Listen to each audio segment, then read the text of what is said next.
our program, and we hope you enjoy it. George? One of our classmates recently published a book that talked about those things about growing up in Noblesville. His name is Gary Crask, Orville's oldest son. And I'm going to ask him to come up here in a second and talk about those times in Noblesville. The name of the book, and just came out, is Stories of Riverwood, I believe. Is that correct? Stories from Riverwood. So I'm going to turn it over to Gary. Let him give us a look back at those times of the class of '63, and I think you'll recognize some places and names he talks about. Thanks, George. And first, I'd like to thank George and the committee for asking me to do this. This is quite an honor. Frightening, but quite an honor. And I want to talk tonight about you, not about me. I'm going to talk about you and us and our common history. But before I do this, let me say a word about the book. I mean, because writing a book is not a normal thing to do. I'm not in the habit of writing books. But I'm from Minnesota, Lake Wobegon country, and it's important up there to be normal and, when possible, above average.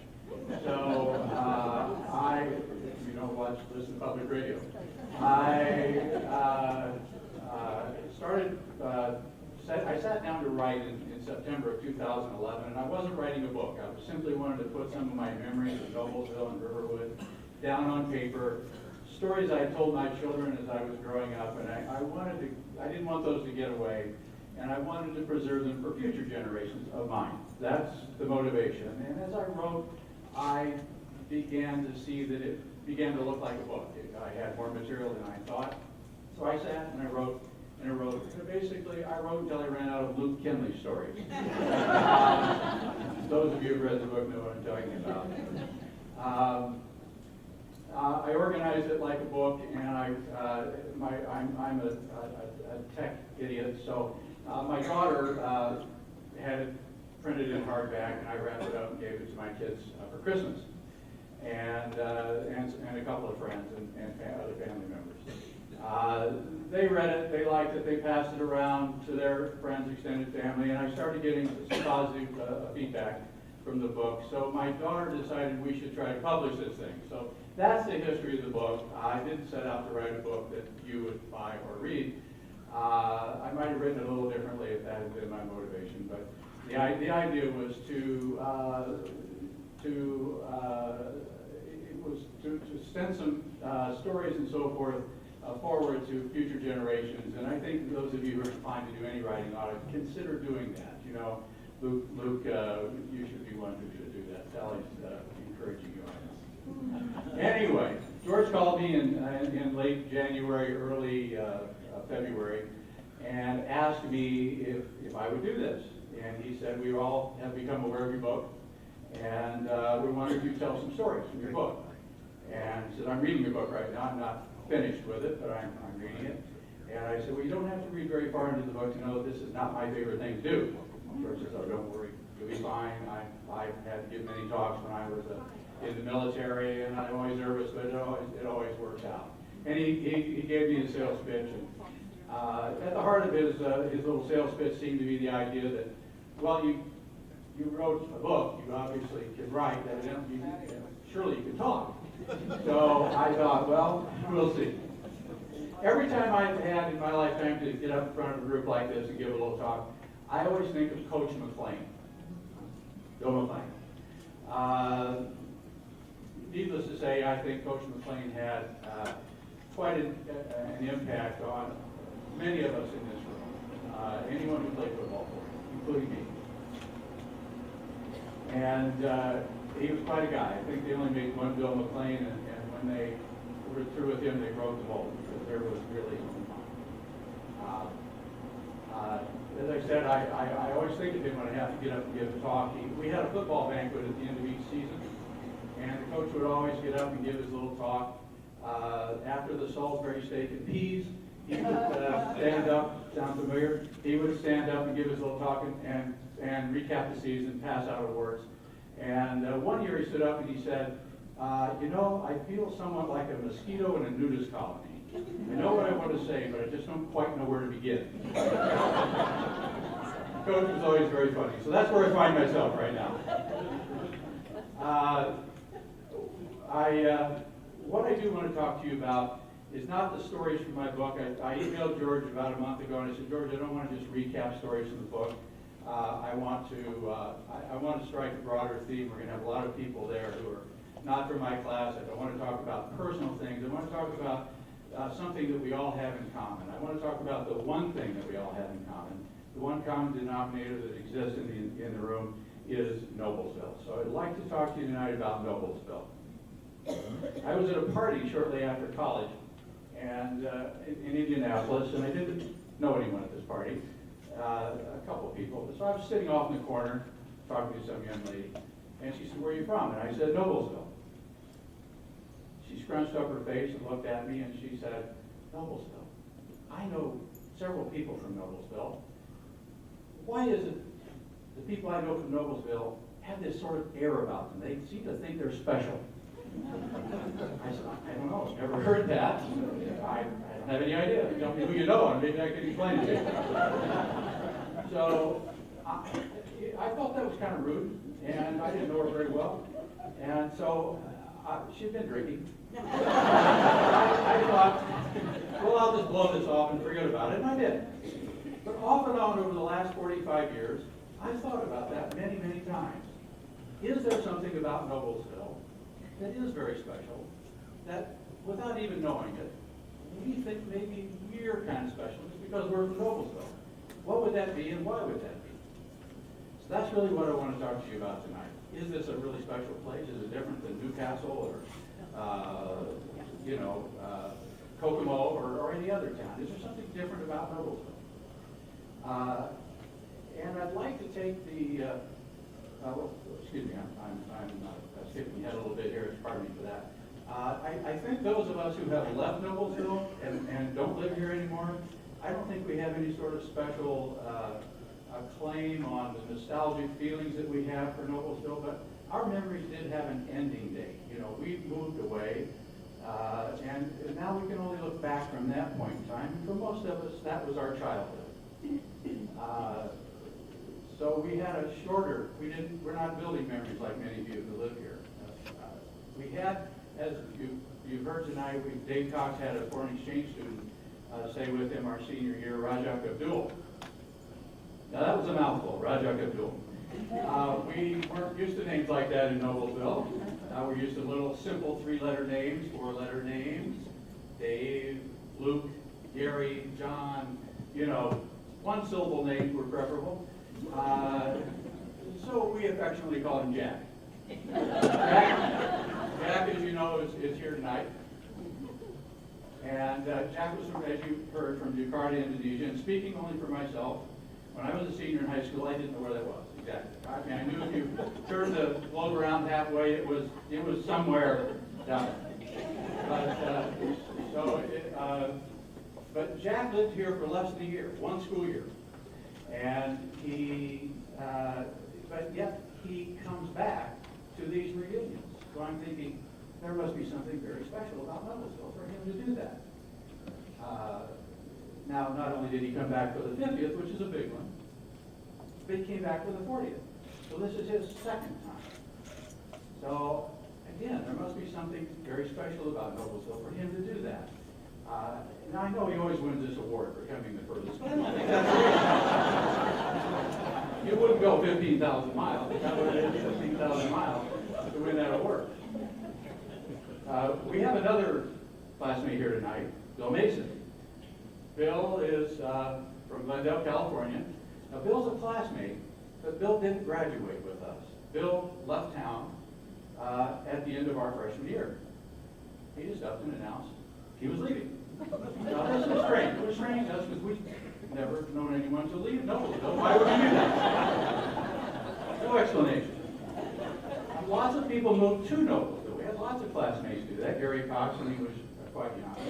Sherry Grider, Lori Williams, Buddy Colblazer, Don Fleming, Missing people, I'm sure, but lots of people moved to Noblesville. No one moved away. We were used to it. So Bill lived on Roosevelt Drive, as did Carolyn Brown. They went to Catholic grade school together. So Carolyn threw a big party for him. So we have this party. Bill, we don't know why, but he's leaving town. He's gone. We never see him again. That's not the strangest part. When he left Noblesville, he immediately changed his name. He now is Charlie Mason. We're not sure what's going on. Charlie Mason leaves town. So we're thinking, he leaves town, he moves to Washington, D.C. of all places, he changes his name, and we don't put it witness protection program. We're not really sure what it's doing. Now, Bill and I have stayed in touch over the years, and I call Bill every few years, which I did a couple of months ago to make sure he knew he was coming, that we were having a reunion, which he didn't know that, and he was planning to come. And every time I call Bill's office, I do the same thing. Different person answers each time, but because a few years have elapsed. And I always say, could I speak to Bill Mason? And I get the same response every time. Well, we don't have a Bill Mason. We have a Brett Mason. We have a Charles Mason. But we don't have a Bill Mason. She doesn't know who he is. She doesn't know his name. He's still hiding something.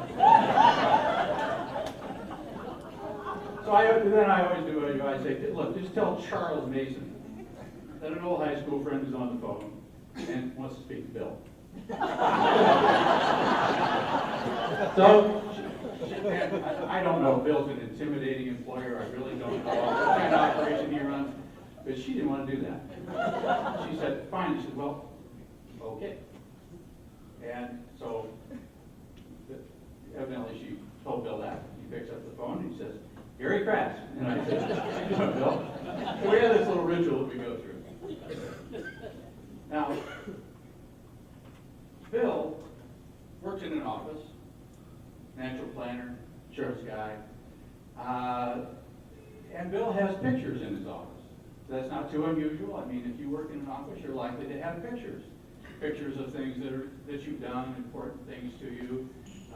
Maybe a picture of you and a swordfish that you caught off the coast of Acapulco, or maybe you picture of you standing there with a bent putter, or a picture of your children before they were teenagers. Bill has pictures in his office. Bill has 6 pictures in his office. 3 of them are for Noblesville. One's the courthouse, and I don't remember what the others are. So, Noblesville must mean an awful lot to Bill. And he left at the end of his freshman year.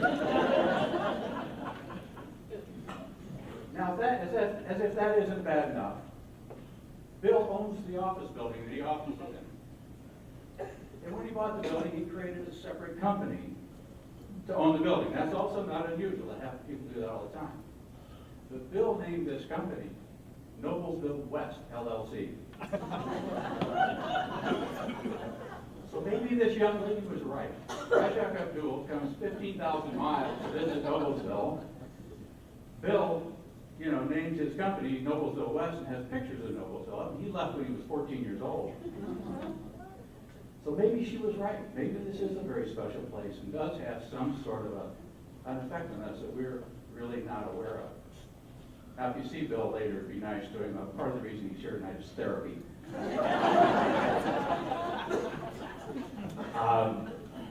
Anyway, maybe Noblesville does have this very, very special effect on us, and we're not aware of it. Maybe we have a little bounce in our step we wouldn't have if we were from Anderson. I don't know. So let's explore just for a few moments why this might be true. What is it about Noblesville that makes it special? Take the most obvious thing first. And I want you to wind back the clock with me, if you will, for just a little bit. And let's get back to the mid-50s. Almost everyone in this room can do that. Mid-50s. Eisenhower years. Everything's peachy. And let's look at Noblesville in the 1950s. If you can picture that for me in your mind. What was it like? Well, and what about it made us special? Well, first of all, we were the county seat. Take the obvious stuff first. We were the county seat. We were the largest town in the county. Every other town in our county was basically a four-way stop. Carmel hadn't grown up yet, it was a four-way stop. Westfield was a four-way stop. Sheridan might have been a five-way stop, I can't remember what that intersection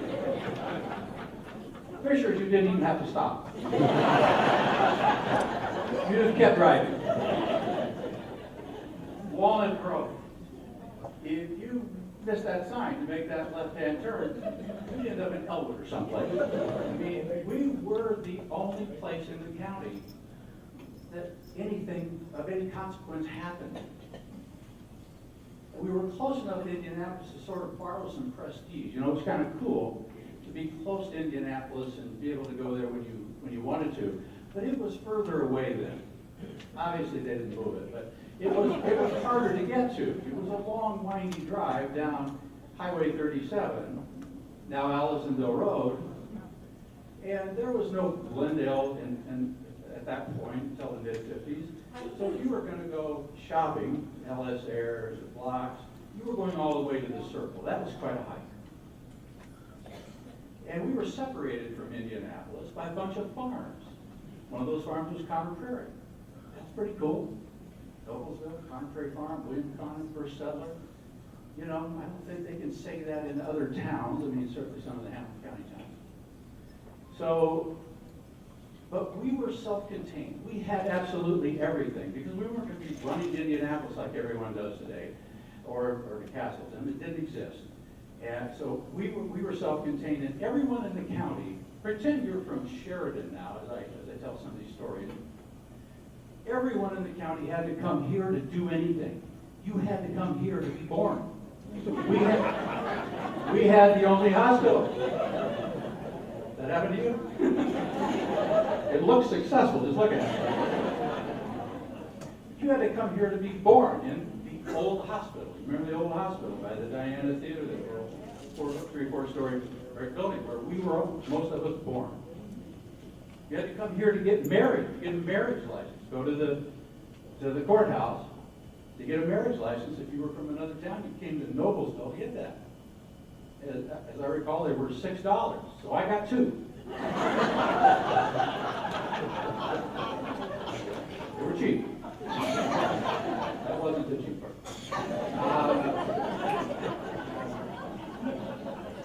We had the best athletic teams in the county. No one could beat us. I mean, after Glenn Harper showed up and Sheridan had their little fun with Joe Hobbs, and you know that reign was over. We dominated sports in the county, every sport. No one could compete with us. We were too big. So we thought we were really special. We had everything here. If you lived in Westfield and wanted to see a movie, you had to come to the Diana Theater to Noblesville to do that, the only theater in the county. If you wanted to see a drive-in movie on a nice summer night, if you're from Fishers, you have to pile your buddies in the car, put a couple more in the trunk, and you go to the drive-in theater in Noblesville. Everything was Noblesville.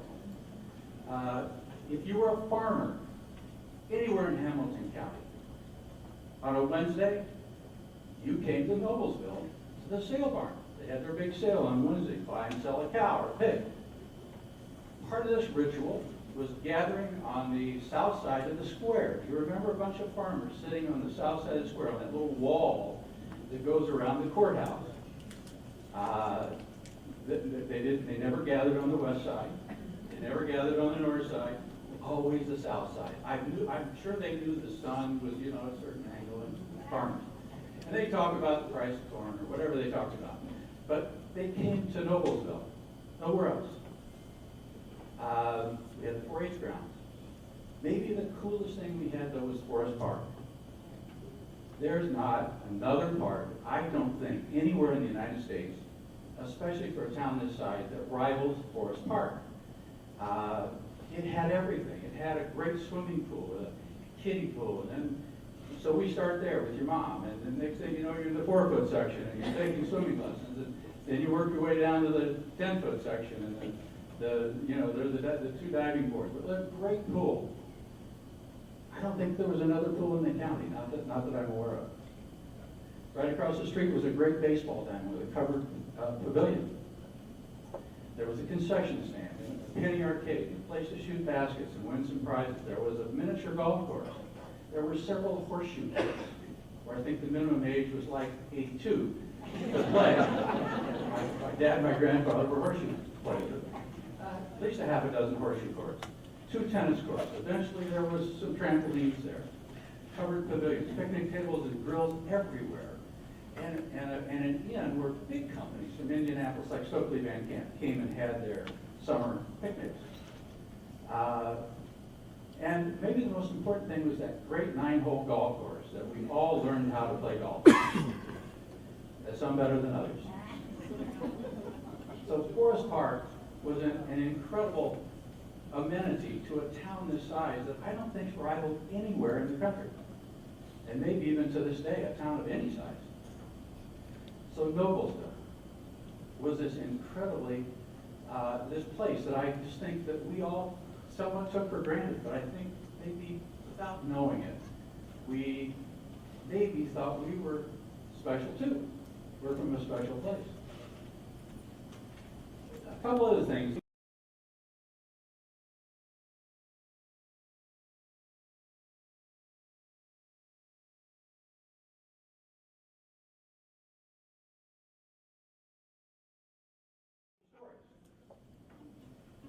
I mean, if your brownie troop, for example, was selling Christmas wreaths, you'd probably find it in the paper. Our kindergarten class, graduation, picture in the paper, morning, afternoon, all the names, there you are. 5 years old, your picture's in the paper.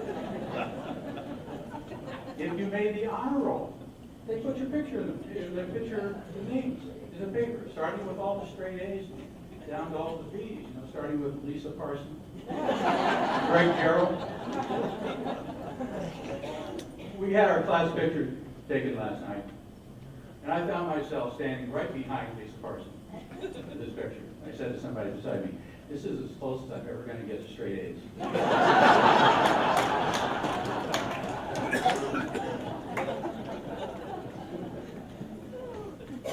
Better yet, we had a sports page, one sports writer, Don Jellison. And also at a very young age, you'd find your name in that newspaper. Little League Baseball, for example. And if Jellison came to your game, you knew he was going to write an article about you the next day. And whatever happened, if somebody got a critical hit, somebody pitched a really good game, the headline of his article might have your name there.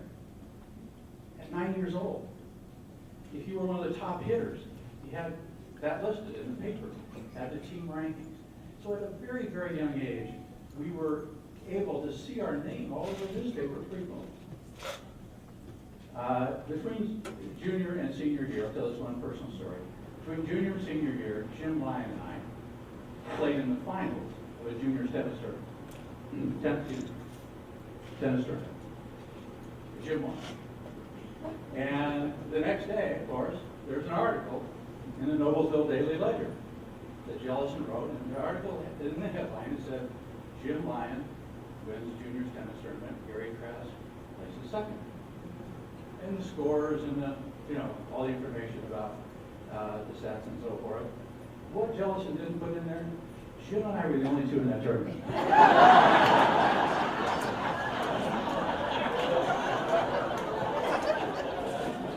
It was not hard to get your name in that paper. Now back in Minnesota where I'm from, I'll be with some friends in a group, social thing, some sort, and everyone knows I'm from Indiana, from a smaller town in Indiana. And sometimes someone will say something that indicates that they think that I'm from a much smaller town than I'm from. So I'll usually correct them and say, no, it's really not that small a town. Today it's 45,000, 50,000 people. Even back then it was 7,500. It just wasn't that small a town. But sometimes I'll have some fun with them and I'll say something like, yeah, I'll tell you how small a town I'm from. I once came in second at a 2-man tennis tournament. So the legend. Maybe that young lady was right.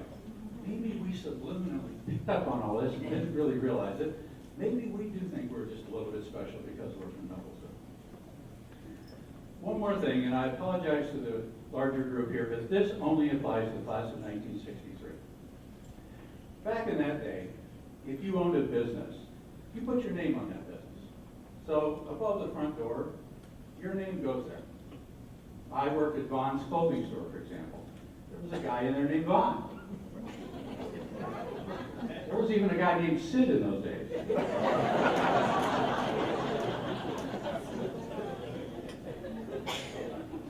But there were more stores in Noblesville with our classmates' names on them than any other class either before or since. I'd like to take you on a little tour. Let's start at the intersection of 10th and Connor, the old library. Why did they tear that down? They did tear it down. Oh, they did? Right. Come back again. Yeah. I'm a remodeling contractor, and I can tell you, I don't think they did a good job of preserving that. Let's start right there, and let's go north from that intersection. Immediately on your left, you come to Sam Craig's Barber Shop. Sam Craig's in our class. His dad's Sam Craig, too. Let's go a little further north. On the right, Cox Electric. That's Dave Cox's store. Let's back up to that intersection again and go south. About a block. Bulgar Oil. That's Sally Butler's gas station. Keep going on 10th Street, down to the end of 10th Street. There's Kenley's Supermarket. That's Luke Kenley's grocery store. Those two businesses would merge in a few years.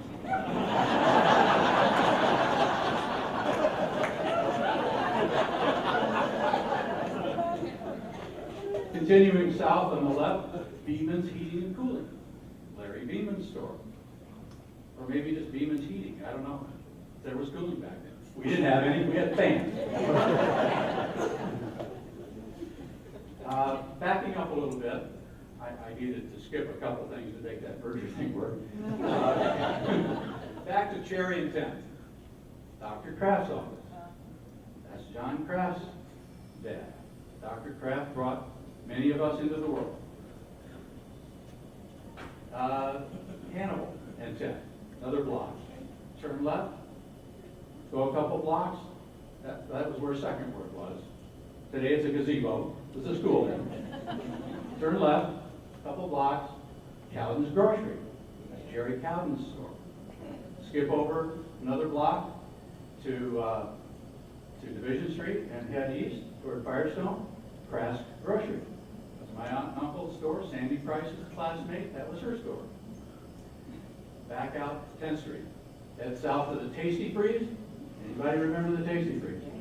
Pleasant Street. Turn right, go down to 6th, another Crask Grocery. That was my store. Skip back to 9th Street and head toward town. Before you get to town, there was Reveal's grocery store. There's a lot of grocery stores now. There was a time in Noblesville, if you weren't going to go to the A&P, or you were going to buy groceries, you had to buy them from one of our classmates.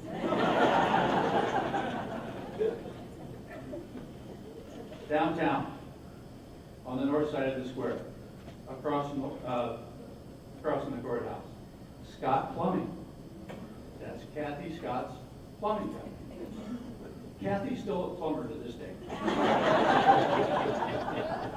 I think that's fun to think about. Like Rosie the Riveter under the pipe. Across from the ledger on Logan. Comstock's Cleaners. That's Jane Comstock's Cleaners. I see a lot of heads nodding. I don't want to forget anybody here.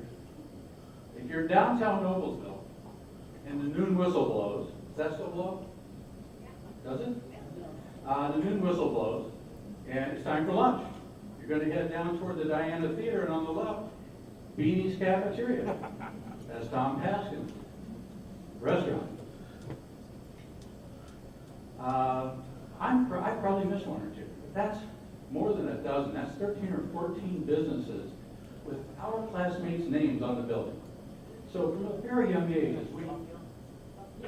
Young Packing? Where was Young Packing at that time? I know. Where? Next to Harris. Okay, that's right. Didn't move later, didn't it? Yeah. Young Packing. Sorry. See, I've forgotten. That's 15 classmates with their names on buildings all over town. So from a very young age, you're driving around Noblesville, or you're with your parents or on your bike, you see names on buildings of your friends and your classmates. So maybe our class thinks we're even a little more special. I don't know. Now, there were other businesses, and we knew these people, so that made it even better. But other classes had maybe one or two. Wally's Drug Store and Hare Chevrolet. That's two for that class. Camp Shell. That's one. Porter Tire, and I think maybe someone could correct me here, but Dick Hudson and Hudson's Drugstore. That's two. No one that I can find, no other class that I can find had more than two. There's probably three out there somewhere, and I'm just missing it. Class of 1963, 15 businesses, all scattered all over town. You couldn't go anywhere without running into a classmate's name on a building. Maybe that young lady was right. Maybe we are special, and maybe we think we're special, or just a little bit special, just because we're from such a special place, Noblesville. Now, I say this in my book, so I'll close with this. I can think of a lot of places where a kid could grow up, but I can't think of a better place than right here, Noblesville, Indiana. Thank you.